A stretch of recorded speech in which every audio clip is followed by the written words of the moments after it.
Hello viewers, welcome to traditional tea channel. இன்றைக்கி நம்ம வாழைப்பழ வீட் கேக் எப்படி செய்யறதுன்னு வீடியோக்குள்ளே போய் பார்க்கலாம் வாங்க.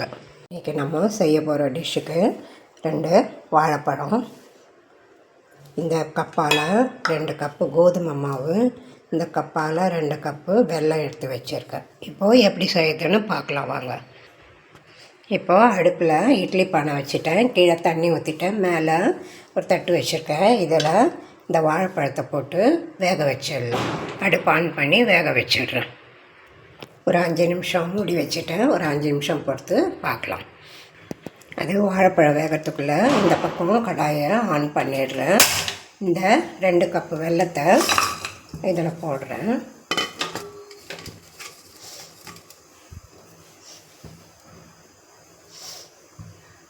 இந்த கப்பால் 1 கப்பு தண்ணி ஊற்றுறேன். இது வெல்லம் கரைஞ்சால் போதும், கம்பி பாகலாம் வேணாம், வெல்லம் கரைஞ்சால் போதும். பாருங்கள், வெல்லம் கரைஞ்சிடுச்சு. இப்போ இதை வடிகட்டி எடுத்துன்னு வந்துடலாம். பாருங்கள், வாழைப்பழம் வெந்துட்டான்னு பார்க்கலாம். ஒரு கத்தி வச்சு குத்தினோம்னா இறங்குது, வெந்துட்டு. இப்போது ஸ்டவ் ஆஃப் பண்ணி வாழைப்பழத்தை ஆற வச்சிடலாம். பாருங்கள், வாழைப்பழம் ஆறிடுத்து, தோல் உரித்து வச்சுட்டேன். கூட இந்த ஏலக்காது தோல் எடுத்துகிட்டு ஒரு 2 ஏலக்காது விதை எடுத்து வச்சுருக்கேன். ஒரு சின்ன பட்டை துண்டு, சின்னது போட்டு எல்லாத்தையும் மிக்சியில் அரைச்சிட்டலாம். பாருங்கள், மிக்சியில் அரைச்சி எடுத்துன்னு வந்துட்டேன். இந்த பட்டை ஏலக்காய் போட்டு மிக்சியில் அரைச்சி எடுத்துன்னு வந்துட்டேன். இப்போது வெல்லம் வச்ச கடாயை அலம்பி எடுத்துன்னு வந்துட்டேன். இதில் இந்த முந்திரி பாதாம் வெட்டி வச்சுருக்கேன், அதை போடுறேன். ஒரு 2 ஸ்பூனு நெய் ஊற்றி வறுத்துடலாம்.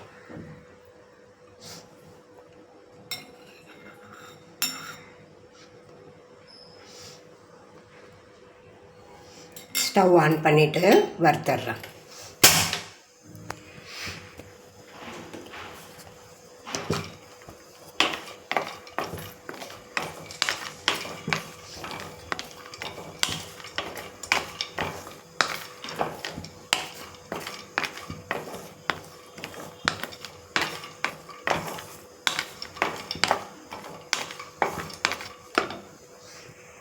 பாருங்கள், நல்லா செவந்தெடுத்து இப்போ ஸ்டவ் ஆஃப் பண்ணிவிட்டு அதை எடுத்து ஒரு தட்டில் வச்சுக்கிறேன்.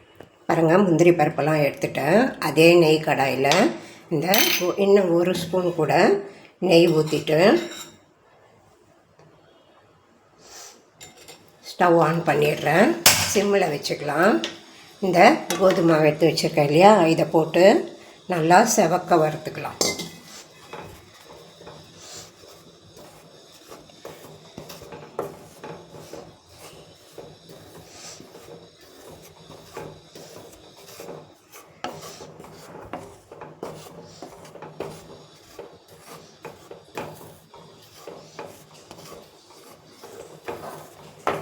நல்லா கோல்டன் ப்ரௌன் ஆகணும், அது வரலாம் வறுக்கலாம். பாருங்கள், கொஞ்சம் வறுபட்டுட்டு நான் 2 சின்ன ஸ்பூனால் 2 ஸ்பூனு ரவை எடுத்து வச்சுருக்கேன். அதையும் போட்டு இதோட வறுத்துக்கலாம். அடுப்பு சிம்மிலே வச்சு வறுத்துக்கோங்க.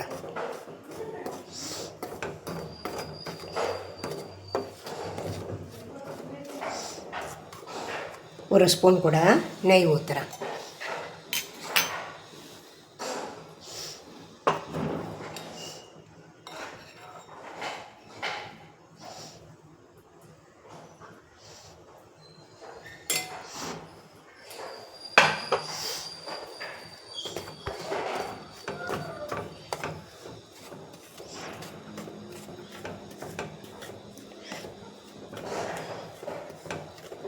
நல்லா ப்ரௌன் ஆகட்டும், அது வரலாம். சிம்மிலே வச்சு நல்லா வறுத்துக்கலாம்.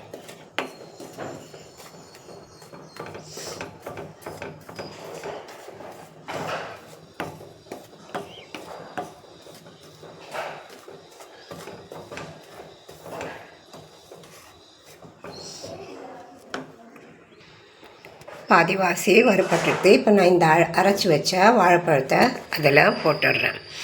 பாருங்கள், அரைச்சி வச்ச வாழைப்பழத்தை போட்டேன். இதையும் அந்த மாவோடு சேர்ந்து நல்லா கலந்துடலாம். அடுப்பு சிம்மிலேயே இருக்கட்டும்.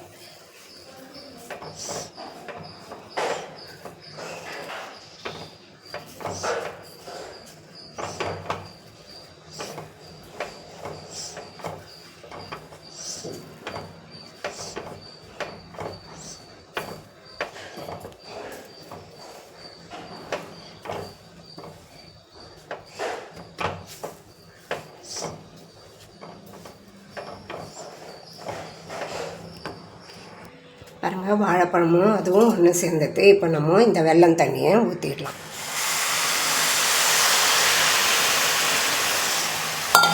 வெல்லம் தண்ணியை ஊற்றிட்டு கலரினே இருக்கலாம்.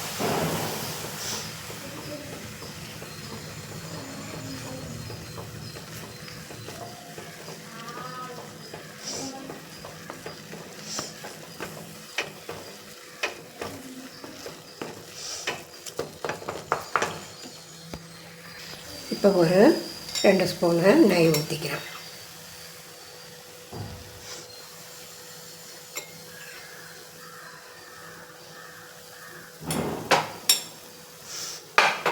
நெய் ஊற்றி கலரின்னு வந்துடலாம்.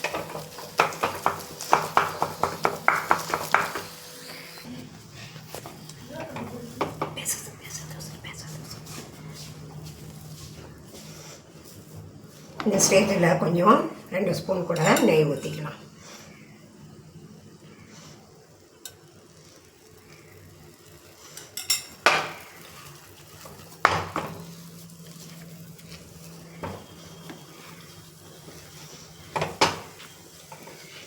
அவ்வளோதான் காமிமா. பாருங்கள், இதே மாதிரி கெட்டியாகிடுச்சு. இப்போ நெய் தடவின தட்டில் எடுத்து போட்டுடுறேன். பாருங்கள், நெய் தடவின தட்டில் போட்டேன். இந்த மாதிரி சமமாக பண்ணிக்கோங்க.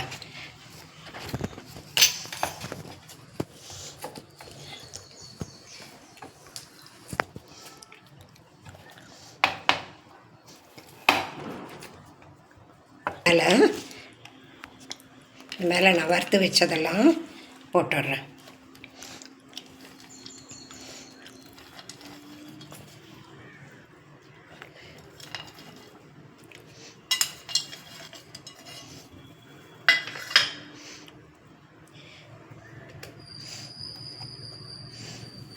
இப்போ ஒரு கிண்ணத்தில் நெய் தடவிருக்கேன். நல்லா சமமாக அழுத்தி விட்டுறேன்.